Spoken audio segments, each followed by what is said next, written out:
being honest about what you are not, and that is a really big one for me. I always in some way, or even had ill intent in some way, that's when we go into, I am not safe here.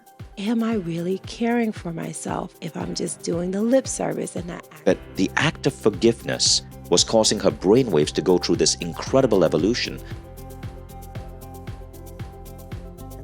Right. And my own experience with going deeper and deeper into a spiritual journey is that the deeper you get into that stillness and into the mystery of that, the more humility it gives you. And so you become sort of the opposite of the person who's like, me. And you're more like, how can I serve? And how can I be of use? And what is my actual service? Not my martyrdom, not my desperation to please, not my desperation to acquire, but is there some place in here where I can be of use? And that becomes the question. Somebody said, like, first you go looking for God and then God has work for you to do. And so I completely get and would also laugh at and would have the same reaction as you. I'm sure if I was watching that, I would be like, oh God, please don't let that be me. But that would then literally be my prayer. Like, please don't let that be me. Yeah. Please keep me in humility. And I think part of humility too is being it doesn't sound like our traditional definition of humility, but part of it is being honest about what you are not, and that is a really big one for me. I always talk about the power of the two words, not this. A lot of times people are in situations that are not working for them. They're in relationships that are not working. They're in job situations that are not working. They've pleased themselves to the brink. They've, achieved or acquired themselves to the brink, and they stay in it because they don't have a vision yet for the alternative. And it's so frightening to think of walking away from something and not walking into something, right? You want to make sure you have your next steps figured out, or at least that's what most of us want, because we want to be able to control everything. And I always say that you don't actually need to know what comes next. Sometimes you just need to say this two words that I think begin every journey, which is not this. I don't know what I am, but I know that I'm not this. I'm not the person who needs to be in this abusive relationship. I'm not the person who needs to be worked to death. I don't know. And people will often challenge you on that when you start saying that. And they'll be like, okay, so what do you want to do? And the humility comes from saying, I don't know. But I have to start by at least saying, not this. I was thinking yesterday about all of the women who read your book and connected so much that they were like, I'm divorcing, I'm done, I feel this connection. And then they went off on their journeys. And for the people maybe who are going to get to your book now, maybe that hadn't gotten to it, is it as easy as just saying, not this, and just go where your kind of heart's content is and follow your bliss? Or is there realities you should be taking into account? Like where is that line for you when you're, giving advice to a friend who's like, I just want to quit and just move and just go travel and live. And you're like, okay, but someone's gonna have to pay your rent because you're in a lease for a year. And there's things that are going to have to be done. How do you handle that? Well, I don't have to, because life will teach them that. Yeah. Their good friend life will humble them just the way my good friend life has humbled me. And I'm sure your good friend life has humbled you. When you're out of reach, you'll be notified. You'll be notified because it won't work. And then you're sort of back at square one. But I do think my experience has been to be on the receiving end of hearing a lot of these stories for women. I wish women were a little lighter hearted about it. Generally, my experience is the opposite, which is that a woman has to almost die before she will change her life. 100%. And Glennon Doyle told me that as well, about when she was in her first marriage with Craig, and she had so many autoimmune diseases, which often happens to women when they're dying and pleasing everybody else. And she was bedridden for almost a year. And she said to him, when we're old, can we move? They were living in the North. She said, when we're old, can we move to Florida so that I don't have to be cold and freezing all the time? And he said to her, why do we have to wait until we're old? Why don't we do that now? And it was what the first story she ever told me when we became friends, when we met. And she casually tossed off this line and said, why does a woman have to almost die before she's willing to consider making a change. And I made her stop and say it again, because that's what I witness. I don't witness people blithely just tossing off their lives and their obligations. I witness people staying until the alternative has become literally unsurvivable. Yeah. And I wish they would stop a little sooner. I agree. Just a I little see that sooner. as well. I feel like that's one of the reasons why I love doing this every week and now every day, is because I want to reach that person that is neglecting themselves and doesn't have the gift that I had of a brain tumor to make changes, because I was brought to my knees. But there, I guess the question was more for like the millennial base. That is, it's more of them, because it's like our generation is a little different. And, the over, let's say 40 is more of, what you're saying. Thank you for calling me part of that generation. I appreciate that as a 50-year-old. Yeah, I'm part of that generation, the people in their 40s. 40 and up, we are the ones that are doing that for sure. I don't think honestly, Maria, I don't think any generation will be spared suffering and hardship. I don't think any human will be spared suffering and hardship, no matter how helicopter parented you were, no matter how entitled you may think you are. It's the first noble truth of Buddhism, and I've never seen it contradicted by any evidence of life, that life is suffering, and it's coming. I had a young woman actually in the audience, a very sweet young millennial, recently raised her hand, and she said, you keep talking about everything that you've learned through the suffering in your life, and I feel like I haven't had any, and I want to learn and I want to grow. And I was like, don't worry, it's coming. And everybody started laughing so hard. And I said, I don't mean that to sound like the voice of doom. I mean that to say, suffering knows where you live. It knows where we all live. It knows your home address. When it's your turn, there'll be a knock on the door and you'll get just what you need. And until then, just be grateful. Be grateful that it's going well, and don't worry, whatever dose of suffering is your allotment in life, it's coming. And then comes the really big question, which is, can you turn that into grace? Can you turn that into transformation? Can you make catharsis out of it? And that's the human side of what can we do with our suffering to make it not just be useless, wasted pain. And that's, I think, the most interesting possible way to live. But I would never, I'm not a parent, but if I would do what all parents do, I would try to shield my child from that as much as possible. And life would do what life does, which is introduce it when it's necessary. I don't worry too much about that. It's what's coming to people is coming to people. I know that because of my own life, and you know that because of yours. And that's the ultimate humility, to just have to surrender into that reality. Do you look at all pain and suffering as an opportunity for spiritual growth? It can be, but it needs your participation. And the example that I always think about this is back when I was a journalist and I was writing for GQ magazine, I did a profile of a guy named Jim McLaren. I've been thinking about him a lot lately. Jim was this extraordinarily gifted, handsome, talented young man. He was an athlete and an actor. He went to Yale Drama School. He had the world on a string. He was gorgeous. He was brilliant. He was beloved.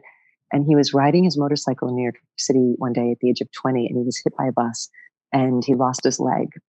And he recovered and then became this formidable, powerful teacher about overcoming obstacles. And he became a motivational speaker, and he became an athlete again, and he became the world's foremost amputee triathlete. And he just was a picture of resilience and survival, and we can get through anything. 10 years later, he was in a triathlon, and he was leading the pack on the bicycle, and he was hit by a car, and he became a quadriplegic. And it's just the most appalling, the most appalling story, because as he said, I thought I was done. I thought my big karmic thing had happened. And that's another piece of the humility that you have to carry of, like, as long as you're alive, your story isn't finished yet in any direction.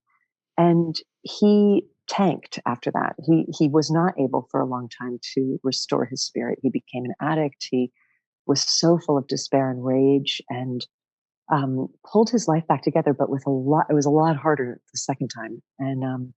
And became a teacher, became a student of spirituality, one of the most grace-filled, just light-filled people that I've ever met. And I asked him exactly that same question, right? I said, is pain a conduit for transformation and for learning and for growth. And he said, only if you do the work. Otherwise, he said, catharsis doesn't happen automatically just because something painful happened to you. He said, transformation only occurs with your effort. And he said to me, don't ever waste your pain, Liz. It's one of the greatest tools. It's one of the greatest tools to transform your life, but only if you use it as that. Otherwise, it's just wasted suffering. Don't ever fall into wasted suffering. And I don't think there's a more eloquent answer than that, or a more legitimate person to hear it from than the guy who lost his leg and then became quadriplegic. Like, that's somebody who knows his way around pain, suffering, and transformation. Absolutely. I mean, I think it's an invitation to level up every time. Yeah. And don't you feel like, these patterns that just keep coming are coming for us because we haven't still learned the lesson, whatever that lesson is, to kind of get to the next level. I look at it like a video game. Yeah, that's a wonderful way to see it. And actually, Martha Beck, my friend, goes even farther and says, you designed it before you were born. Your soul designed the video game to say, I want to give myself everything I need in this lifetime. Okay, I'm going to need a brain tumor. Okay, I'm going to need the love of my life to die. I'm going to need an addiction to wake me up. And that's a really radical way to think of it. I don't think any of us know what this is, what this experience of human life is and consciousness is. I only know that in my case, when I think of it, I like to think of it as Earth School, and I actually was recently thinking about getting a tattoo that says Earth School Class of 1969, because that's when I came into Earth School, and that it's a generous school, but it's a hard one. And you come here because you want to grow and you want to learn and you want to transcend and you want to shed all those attachments and bitterness and resentment and blame and rage and limitation and all of that. And life cooperates with that desire by giving you lots and lots and lots of opportunities to suffer until you either surrender or overcome whichever the lesson might be in that case. And I can't prove that it's Earth School, but when I think of it as Earth School, it makes it easier for me to walk through challenges. I'm like, oh, Earth School. All right, this is sophomore year of Earth School now. We got through, and as soon as you get through one, they're like, okay, you did well on that. Here's another one. Not a newbie to personal development. And yet I could not crack the code on how to heal myself enough to stop these kind of toxic dynamics that were happening that were so painful for so long. Until I got into my 40s and I started to work with the metaphysical principles of standing for an unreasonable future that is not going to happen unless you actually commit to it. And I was a part of a group and we were holding the high watch with and for each other. And mostly the group was doing things like doubling their income or buying their first home or starting a business. But my love life was the point that I really needed to transform. So I called up a friend from this group kind of in a place of despair because I had yet another failed love affair. And I called her and I said, I'm going to set a really unreasonable, outrageous intention to be engaged by my 42nd birthday. And thank God she didn't laugh at me. But what she did say changed my life, Maria, because she said, Katherine, I will hold that with you and for you if you give me permission to hold you accountable for being the woman that you would need to be in order for that to happen. And that was a wake-up call. So what did you do? Well, so that was an invitation to stop blaming my upbringing, to stop blaming the culture, to stop blaming men. I mean, we all have all these reasons, right? My thighs are too big. I'm too powerful. Men don't like women who are more powerful than them. I'm too messed up from my childhood. Those were all the kind of reasons I was telling myself. Excuse me, I'm just going to mute for one second. Okay. Yeah, this is where Tony Robbins says, divorce the story, marry the truth. Oh, I like that. Yeah. Divorce the story and marry the truth. That's gorgeous. Yeah. Who says that? Tony Robbins. Good for him. Okay, Yeah. I'm gonna borrow that. Yeah, that's a good one. So and divorce the story. I'm not valuable. Yeah. I'm all alone. Mhm. I'm unwanted. all the meaning that we make from the traumas that we experience, really from people doing the best that they could, or maybe even not doing the best that they could, but making the choices that they made. It's not so much the trauma, it's the meaning that we make of the trauma, and then how we are showing up inside of that meaning that is enrolling everybody into that story. And it's very covert. So what I did when my friend invited me to do this is I lay all of that down, all of the excuses, really all of the victimization. And there's a way that I was, even at that point, victimized by my own consciousness, meaning I knew that I had self-esteem issues. I knew that I had invisibility issues, codependence issues. But at some point, if those issues are bigger than me, if they're in the sign of the ethereal unconscious, which lives somewhere out here or in here, but in some dark place that I have no access to, I'm victimized by it. It's bigger than me. And what I did is I stepped into being 100% responsible, that I am the source of my patterns. I am the source of my experiences. And I am the one who's showing up now and perpetuating the story. I am the one who's leaving myself alone by self-abandoning. I am the one who's no longer valuing myself when I don't negotiate for my needs before hopping into bed with somebody. I am the one who is not wanting myself when I reject myself and I think that someone else is better than me and I decide that I'm inferior and they're somehow worthy of me organizing around them at the cost of my own well-being. So when I took that level of responsibility, that's when I started to really see how I was getting in my way. Now, I also was sitting on my meditation cushion every day. And I was doing the metaphysical technique of visioning, and I was very influenced by Michael Beckwith. I don't know if you know Michael, but he's at the Agape International Spiritual Center, and he created a visioning process that was very influential to me at the time and still is. I love his process, where you're visioning in a way where you imagine that what you desire is something that you have right now. Yep. And you put that into your senses. What does it smell like when the great love of my life is cooking my favorite meal for me? What does it sound like when he's singing in the shower? What does it feel like when he puts his hand on the small of my back? And I just kind of melt. So you're putting that into your body and all of your sensations. And then, and this is Michael's process. And then I asked myself 3 questions. What would I need to give up in order for this to manifest? And then you sit in the silence and you listen, not like you're going to have some big booming burning bush experience, but we know things intuitively. We sense things. We all know the answer to that question when we listen.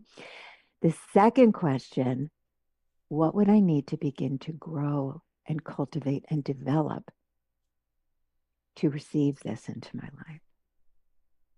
And listen again. And then what is my next step? So that instead of begging God, praying to the universe, hoping that it happens, I actually become a co-creator. And I start leaning into who will I need to be in order for that future to manifest. And what's the story of that future that I can now bring into my present? So Dr. Joe Dispenza says, do not tell me the story of your past. Tell me the story of your future. Oh, so good. We have had him on the show. He's amazing. Yeah, he's awesome. But it's also Michael Beckwith's process is very familiar to me because I've studied Esther Hicks and, Abraham Hicks and, the kind of the power of, your desires and your beliefs being aligned in order for you to manifest what you want. So ask and it is given can only work if you actually believe it can come and it matches your desire. And believe that you're worthy of receiving it. Yeah. And when it comes to love, I actually created a term called your core love identity. And this is why it's so difficult and challenging to change this particular pattern. I mean, all of the patterns that we're working on changing are challenging because it's effort to change a pattern. But there's something very core about the sense of self that we formed in response to our early childhood relationships, and in particular to our dependency needs, which is not a very popular concept because we all like to think of ourselves as not really needing anyone and we're very independent people. But the truth is that nature really has designed us to be interdependent. And when we start to care about someone in an intimate way and we begin to form an intimate partnership with that person, our dependency needs will kick up. And if we had early caregivers who were untrustworthy in some way or even had ill intent in some way, that's when we go into I am not safe here, or a core I am not loved. And so I have to constantly try and earn love or try and prove love or try and give love to try and get it. So all of the kind of core patterns that we have really boil down to this whole sense of self. So the beliefs that we have being aligned with the desires, it's really having almost a pre-conscious knowing in your body that I am worthy of the love that I desire. I am already deeply loved by all of life. It's evidence that I am wanted, that I am here, that life has conspired against the odds to get me here, that I have the power to keep myself safe. Right. So and a lot of the beliefs that we formed back then, Maria, are outside of language because they were formed when we were in the crib or even in the womb. Or even too young to really be able to articulate what was happening. Exactly. Exactly. So our challenge is to begin to put language to the felt sense in our body of where we go at the level of identity when we get quote unquote triggered. And there, to every I'm alone or I'm not wanted or I'm not safe, there is a corresponding belief about others. So inside of the I'm not valuable, other people are better than me. Or inside of the I'm alone, everyone always leaves me. I'll never, no one will ever really show up for me, which is, of course, the foundation for getting entangled with married men, because if you're centered there, and this was what was happening for me, centered there, it didn't even occur to me in the early stages of attraction to assess whether someone could actually be there for me. It was such a, we don't have beliefs like they're a cognitive thought. It's just the water we swim in. Of course, no one will ever be there for me. It's just an expectation, as much as the air that we breathe. If I breathe in, there'll be oxygen for me. So, part of the task that we have, and it sounds cumbersome right now, but I assure you it's not, that once you begin to ask the right questions of yourself and you just take a bit of time to get conscious, they're right there. They're right there. What's the feeling I have in my body when the pattern runs again? Where is it in my body? And what's the I am? And it'll be right there. And then you say, how old are you, sweetheart? You just talk to that part of it. How old are you, Angel? And that's where you get to tell that younger you, no, honey, it's not that you're all alone. First of all, you're not alone because I'm here. And you're not alone. You were never really alone. It's just that your mother was 18 and scared and distracted and upset and afraid and certainly not ready to be a mother. That's what the reality was, but that had nothing to do with you. Let me tell you about yourself. Right. So, and also there are pieces in the second question. What would I need to grow and develop?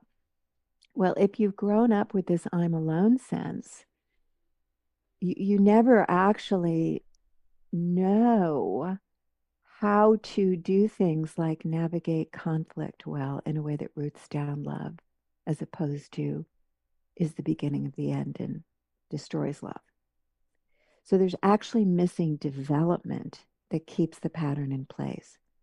So when you're able to wake up to the deeper truth, then you also say, what's the development I need to engage to graduate from this pattern? What's And the that's, I am part? so the I am is, so the I am deeply connected to everyone. And I did not come here to be alone. I came here to love and be loved, and I have the power to create happy, healthy relationships that last over time. I have that How power. do I feel? What do I need? If you're feeling anxiety, you're feeling overwhelmed, and you say, well, what do I do then? For me, it could be different for either person, but anxiety, I specifically do breath work. Okay. Like breathing, because it calms my anxiety the fastest. Frustrations, I go for a walk. Yes. Yeah. Okay. She's like, I need this. And that's oxygen. That's like, I need to get oxygen into my body. When you yawn, it means I'm getting oxygen because I stopped breathing. So maybe whether it be something I said or whatever. And that's another thing that we can get into, how so many times in life we're not breathing fully. Oh, yeah. Whenever someone says breathe, that's when I actually am like, okay. Yeah. And that's when I start yawning. Okay. But what if you feel overwhelmed? If I feel overwhelmed, it's like, is there anything in my schedule that I can take off? Is there anything that it will not ruin the world if I don't do it today? And I just start layering, I'll just say, okay, can we move this meeting to another if I'm overwhelmed? Or I'll just so this is another thing I do. And I think it's so important if you have back-to-backs. I start my meetings at like 3:15, 12:15, just to give myself that 15-minute buffer to use the bathroom, to grab a snack. Oh my God, I've been so bad about that my whole life. I do it right on the butt up against. I stack. Right. Like you were like, are you totally stacked? And I'm like, how does she know me? Right. Because I know I've been through that, but it's so refreshing. And then I look at my schedule and I'll say, wait a minute, why don't I have my 15-minute buffer now? Now, even if I know I can do it, I'm like, oh, please schedule me a 15-minute. And people hate it because it's different, but it's like, no, 45-minute meetings. We only use 60 hours because we said we're going to use 60 hours. How about some 30-minute meetings? It really doesn't take that. Does it really have to take that long? I know. Right. And if it does, let's have another meeting, And so it's like we teach people how to treat us, and we forget that we have the power to craft our lives however we want. That is our power. Yeah. That is our right. So my goal is to encourage every single person listening, craft your life. And if you're a workaholic like myself, cut out some sacred time for yourself in the morning and in the evening. And this is for your kids, for your partners. I mean, they're going to feel happier too that they have some time with you. And every person in my life, it's contagious. They're like, oh, I need to do this too. And it feels good because then you have more uninterrupted time together where no one's answering the phone or on their phone or watching TV. And you have more presence. Yeah. Right? And the work gets done. Like I was saying before we started, people are needy by nature. They're always going to need you. You're always going to be valuable. And if you allow yourself to work from 8 a.m. to 8 p.m., people are going to need you for that full time. Yep. And the more you section it, the more you'll find time to love yourself.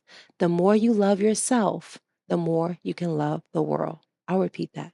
The more you love yourself, the more you can love the world. The more each and every one of us loves ourselves, the more the world will heal. But we think it's us reaching outside ourselves and trying to this cause and that cause. The cause is inside. That's what I think. That's why I've been working on myself all this time. Because I know that if I can't do it, I can't. It's a ripple effect that starts with you. Like you come in and you're like, oh, 11 to 5. I'm like, okay, we have both worked the same amount of time in our lives, basically. And you have learned, I've learned. I have done a lot of this. I falter sometimes. Mm-hmm. We all do. I just a little, but it's the same thing. Like I tell these guys, you guys are young. This is your time to hustle. And then at some point, you start to figure out how to, finesse some things once you've kind of landed a little. Yeah. But it still doesn't mean that when you're hustling, you can't carve out time for yourself. No, I think we should teach from children and above, like you have some time in your day to work and then time in your day to play. Yeah. Our inner child had, started to be abused as a young age when we're taught that we have to be parents so young and we're not able to live out our childhood. And blessed are those parents that actually tell their children, no, you're going to go play. Yeah. Not like you work and then you do work and then you come home and do more work, but again, that's how they're living. So they're just teaching what they know. So I think it's so important for us to talk about what does it look like to play just as much as you work, to practice self-care just as much as you work. The work is still going to get done and it's still going to be there.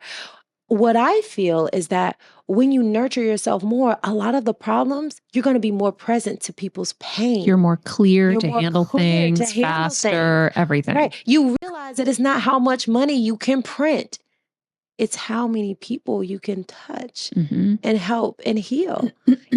What is money going to get you at the end of the day if you don't feel good? You and I have, seen like so many people with all the money in the world and they're still unhappy and sick and or unhealthy and frustrated. So we know it's not the money. And every one of us, no matter how much we have or don't have to ask ourselves, am I happy? Yeah. And how can I set myself up? How can I set my life up? How can I ask for the help that I need so that I can feel happy and so that I can feel healthy? And if we're all asking ourselves that question, I think we can all help each other. Yeah, I like that. When I was in Italy, I felt, first of all, such a connection there. And I just loved it so much. Have you been? Have I been to Italy? I haven't been to Italy. Oh my God. No. Oh my God. It's amazing.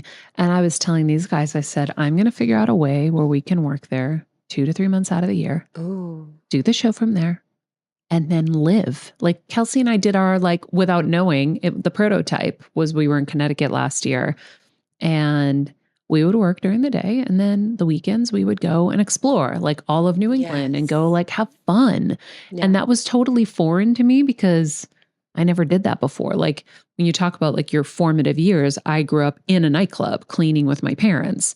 So it was all work. And then maybe on a Sunday after we were done, we got to go be with our cousins and then we would get to play. But there was so little of that and so much of the other stuff that's just what's been ingrained in me. Yeah. So it's hard. It's like a deep programming that I have to fight a lot. Yeah. We have so much in common. My grandparents were janitors and I cleaned houses with them growing up. But the one thing that I learned cleaning houses is that as long as you enjoy what you're doing and it brings you joy, that's a good thing. It's a good thing. And I think that's important for every person to hear. It's not what brings me joy or what brings Maria joy. It's what brings you joy.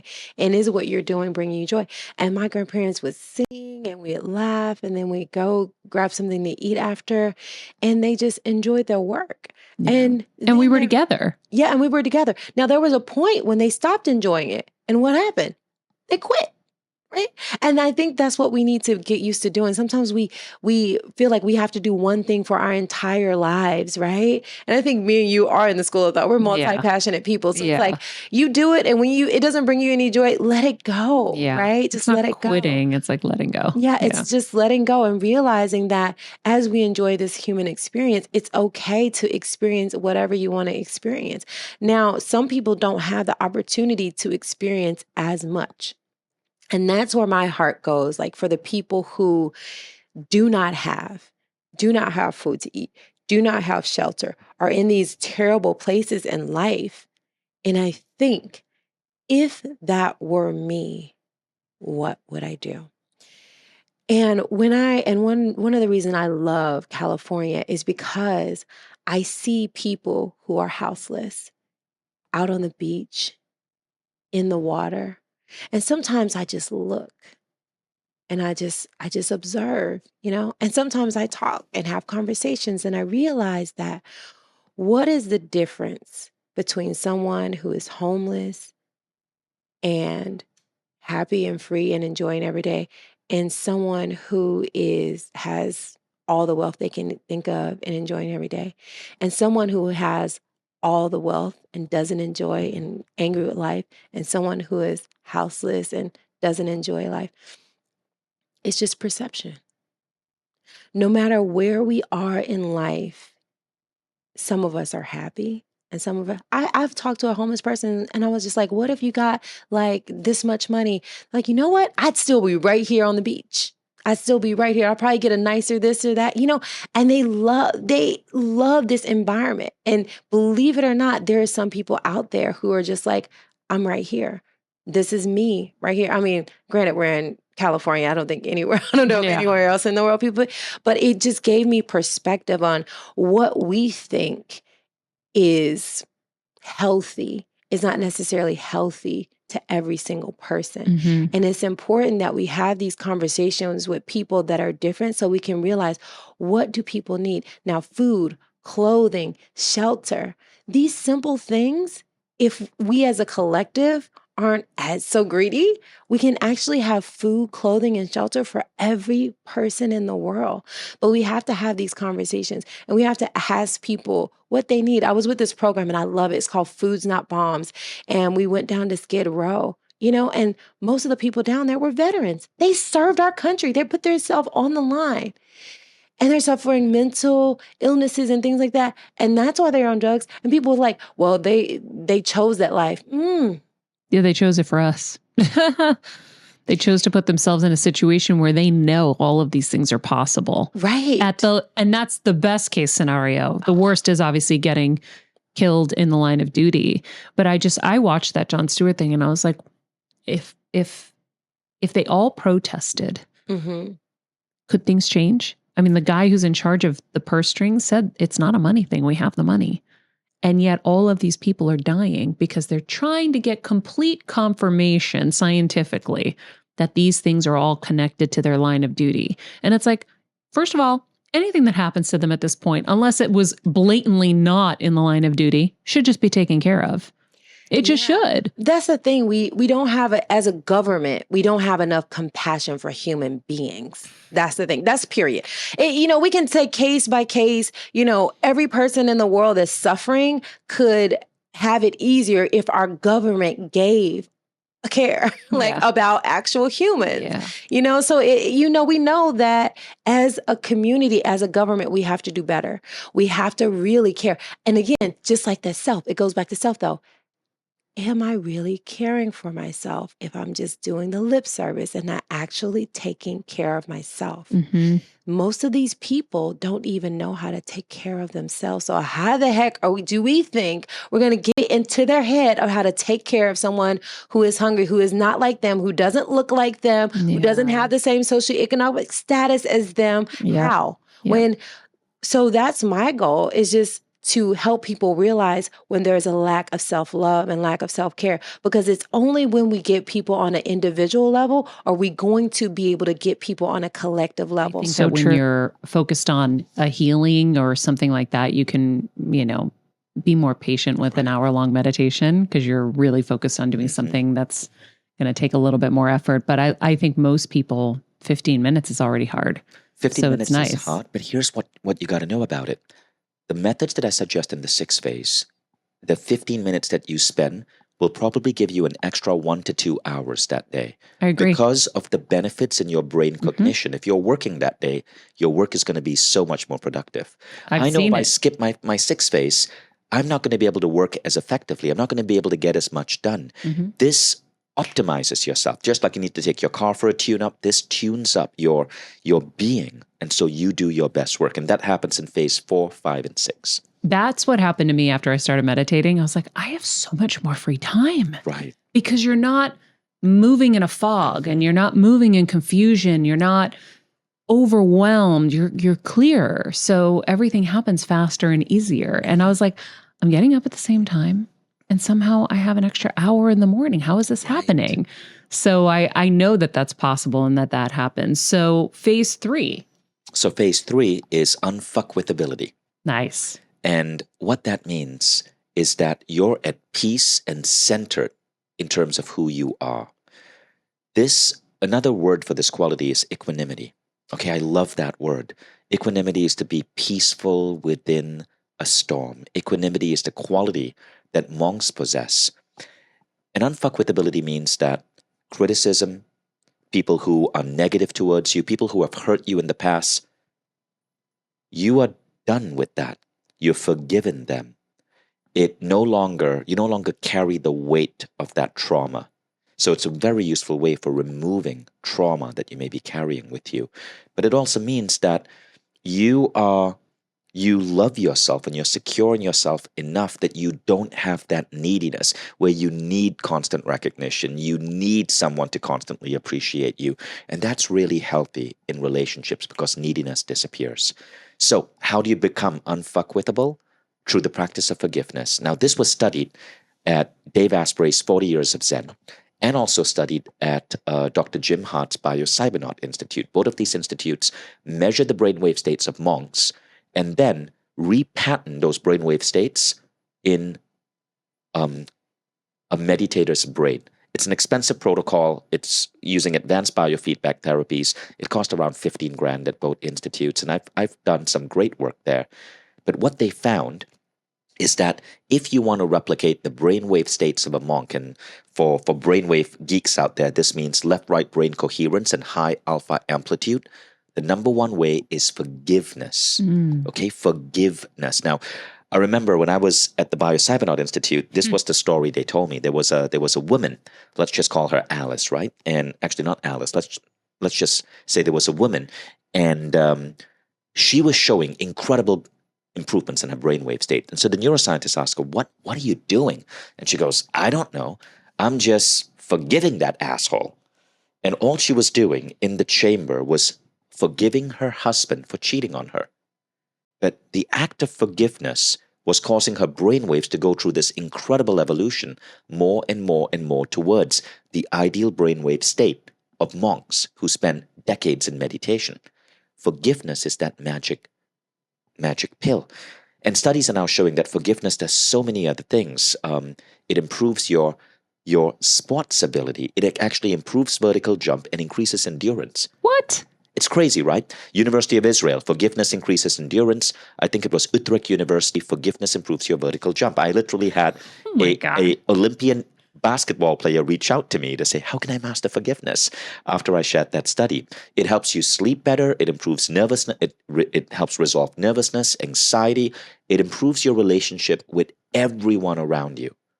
But it also seems to transcend space and time and cause the person you're forgiving to go through an awakening or healing. So let me tell you a crazy story. Crazy story that happened to me. So I was at one of these institutes with Dave Asprey. Dave Asprey, if you don't know him, he's the founder of the biohacking movement. Brilliant man. He studies everything that has the potential to heal and transform human beings. So I was there with this group of really high-level people. Obviously, it's an expensive protocol, $15,000 for 5 days, so high-net-worth individuals. And we were having breakfast in the morning at a nearby inn before we went to the institute for a 5-hour-long meditation session. So this was around day 3. And this guy comes running down the stairs. Let's just call him Daniel. But he comes running down the stairs, and he's staring at his phone. And I asked, Daniel, is everything okay? And he goes, my brother just messaged me. And I go, is everything okay with your brother? He goes, no, you don't understand. I haven't spoken to my brother in 2.5 years. We rarely talk. So Daniel was 50. And he told me that when he was 10 years old, his brother had sexually assaulted him. And it fucked him up. For decades, he couldn't have a normal, healthy relationship. He could only sleep with hookers. He needed cocaine. He was hooked on cocaine for a large amount of his time. And then he'd made the efforts to become clean, to clean himself up. But he lost decades of his life because of what happened to him. And of course, he hated his brother. He stopped talking to his brother. And Daniel told me that for the last 3 days, all he was doing in terms of forgiveness was seeking to forgive his brother. Across space and time, his brother did not know what he was doing. But his brother messaged Daniel and sent Daniel a YouTube video that he had recorded, the brother had recorded this YouTube video apologizing for what he did. This happened across space and time. And the brother had no way of knowing that Daniel was practicing forgiveness. Oof. Wow. And so there's a healing influence that seems to happen. Now, we can't measure this scientifically. Like in all the scientific studies of forgiveness, they don't talk about this phenomenon because you can't understand what's going on. They talk about how forgiveness improves your biology, it helps you sleep, it can reduce back pain, all of these incredible benefits that you should do, which means you should do it anyway. But what I've seen, and I've experienced these similar things as Daniel, I've seen people that I forgive message me out of the blue saying, hey, I'm so sorry for what I did. I was an absolute jerk. And it's healing for both them and you. Mm-hmm. This podcast and all related content published or distributed by or on behalf of Maria Menounos or mariamenounos.com is for informational purposes only and may include information that is general in nature and that is not specific to you. Any information or opinions expressed or contained herein are not intended to serve as or replace medical advice, nor to diagnose, prescribe, or treat any disease, condition, illness, or injury, and you should consult the healthcare professional of your choice regarding all matters concerning your health, including before beginning any exercise, weight loss, or healthcare program. If you have or suspect you may have a healthcare emergency, please contact a qualified healthcare professional for treatment. Any information or opinions provided by a guest expert or host featured within website or on company's podcast are their own, not those of Maria Menounos or the company. Accordingly, Maria Menounos and the company cannot be responsible for any results or consequences or actions you may take based on information or opinions.